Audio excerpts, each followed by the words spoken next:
નહીં હવે હેઠું તો ઉતાર્યા જો માથે તર વળી ગઈ ને જાને કાંઈ મેળવવું હોય તો આટલું બધું ન બાળવાનું હોય પણ આ દૂધ નથી ત્યાં હું પણ ઉકાળવા મૂક્યું દૂધ તો છે આપણું ગોટ મિલ્ક નો સોપ બેઝ છે અને તાનું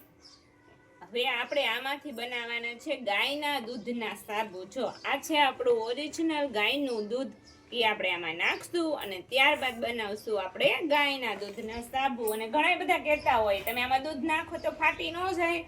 તો જોવો તો ક્યાં ફાટ્યું આ અને તમારા નાના બાળકો માટે આ ખૂબ જ એટલે ખૂબ જ ફાયદાકારક છે કારણ કે એની સ્કિન છે ને એ ખૂબ જ સેન્સિટિવ હોય અને નરમ હોય તો આ સાબુ તમે યુઝ કરશો ને તો એને કોઈ પણ જાતનું ઇરિટેશન નહીં થાય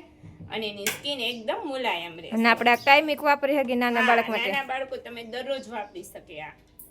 થેન્ક યુ સો મચ આવજો